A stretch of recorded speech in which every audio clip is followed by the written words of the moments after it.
Good morning student.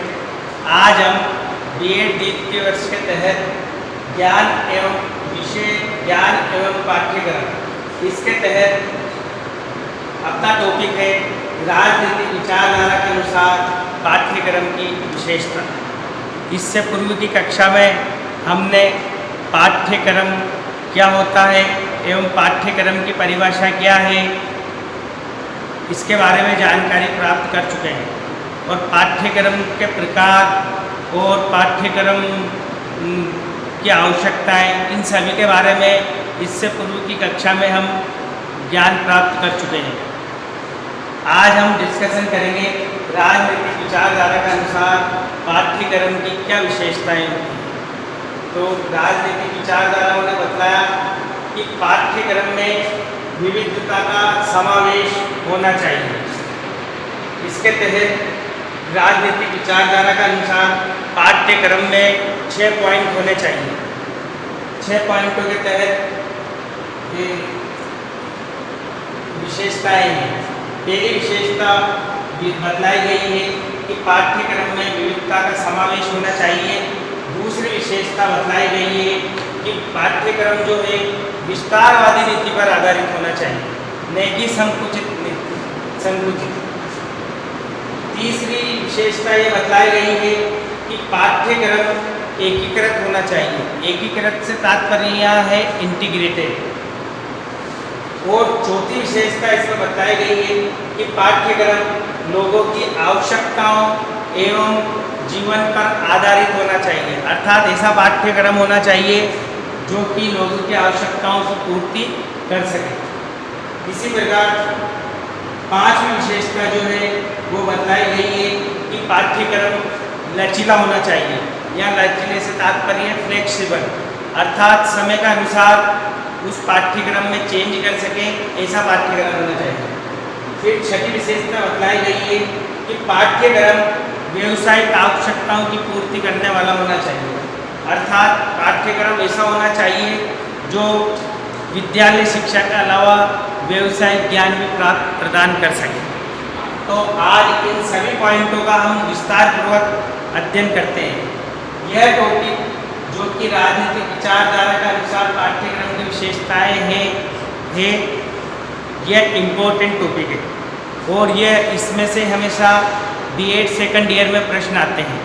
अतः आपसे निवेदन है कि आप इस टॉपिक को अच्छे प्रकार से पॉइंट्स के रूप में और नोटबुक में लिख करके अच्छे प्रकार से याद करें। और तो चलिए बात आती है इनकी विस्तारपूर्वक अध्ययन करने की। तो पहली विशेषता है इस पाठ्यक्रम में विविधता का समावेश, अर्थात प्रत्येक छात्र में अलग अलग रुचि एवं अलग अलग योग्यता एवं अलग अलग दृष्टिकोण, बौद्धिक पृष्ठभूमि व अभिरुचि होती है। अर्थात प्रत्येक छात्र में दृष्टिकोण, बौद्धिक पृष्ठभूमि व अभिरुचि में भिन्नता पाई जाती है जो प्रत्येक बच्चे की आवश्यकता की पूर्ति करता है। अतः पाठ्यक्रम इस प्रकार का होना चाहिए जो प्रत्येक बच्चे की आवश्यकताओं की पूर्ति करता हो तथा छात्र अपनी योग्यता के अनुसार अपना विकास भी कर सके। इन्हीं अलग अलग योग्यताओं एवं दृष्टिकोण को ध्यान में रखते हुए ही पाठ्यक्रम का निर्माण होना चाहिए। ये किसके अनुसार है? ये राजनीतिक विचारधारा के अनुसार है विशेषता। अब बात आती है दूसरी विशेषता की। तो दूसरी विशेषता में यह आता है कि पाठ्यक्रम विस्तारवादी नीति पर आधारित होना चाहिए। विस्तारवादी नीति से तात्पर्य एक्सटेंशन, फैलाव होना चाहिए, संकुचित नहीं होना चाहिए। पाठ्यक्रम विस्तारवादी नीति पर आधारित होना चाहिए, अर्थात पाठ्यक्रम कक्षा तक ही सीमित न रहकर कक्षा कक्ष की गतिविधियों के अतिरिक्त पुस्तकालयों, प्रयोगशालाओं तथा खेल के मैदानों से संबंधित गतिविधियां भी शामिल होनी चाहिए। अर्थात उस पाठ्यक्रम में कक्षा विषय का ज्ञान तो होना ही चाहिए, इसके अलावा पुस्तकालयों, प्रयोगशालाओं तथा खेल के मैदान से संबंधित ज्ञान भी होना चाहिए और अदर एक्टिविटीज़ भी उस पाठ्यक्रम में सम्मिलित होना चाहिए। यही विस्तारवादी नीति होती है। अब तीसरी विशेषता आती है अपने पाठ्यक्रम एकीकृत होना चाहिए। यहाँ एकीकृत से तात्पर्य है इंटीग्रेटेड, अर्थात विषय का अलावा अन्य गतिविधियाँ भी उसमें सम्मिलित हो, इसे ही एकीकृत कहा जाता है। अर्थात पाठ्यक्रम में विषय से संबंधित ज्ञान के साथ साथ विभिन्न गतिविधियाँ, अनुभवों, विषयों को एकत्रित होना चाहिए। ये विभिन्न गतिविधियाँ छात्र को सामाजिक समायोजन को ध्यान में रखते हुए शामिल की जाती है, अर्थात किया जाना चाहिए, जिससे कि छात्र इन विभिन्न गतिविधियों का अध्ययन करके सामाजिक अपने आप को समाज में समायोजित कर सके। फिर फोर्थ पॉइंट इसमें आता है, पाठ्यक्रम लोगों की आवश्यकताओं एवं जीवन पर आधारित होना चाहिए। अर्थात पाठ्यक्रम ऐसा होना चाहिए जो लोगों की आवश्यकताओं की पूर्ति करता हो और उनको जीवन में जीने योग्य बनाता हो। अर्थात छात्र को पाठ्यक्रम के द्वारा ऐसा प्रशिक्षण दिया जाना चाहिए जिससे कि छात्र समाज में रहते हुए अपनी आवश्यकताओं की पूर्ति कर सके। इसी के तहत पांचवा पॉइंट अपना आता है, पाठ्यक्रम लचीला होना चाहिए।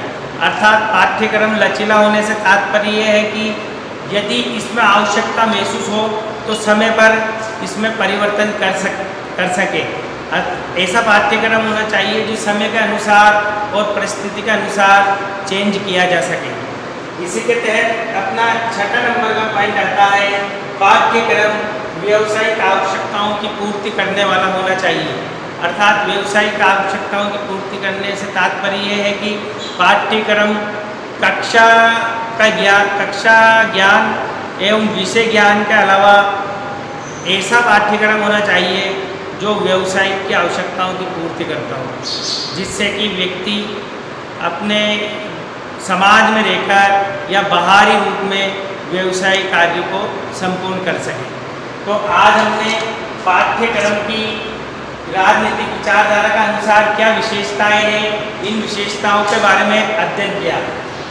अब बात आती है कि इसको आप अच्छे प्रकार से अपने नोटबुक में उतार कर और इसको याद करना है।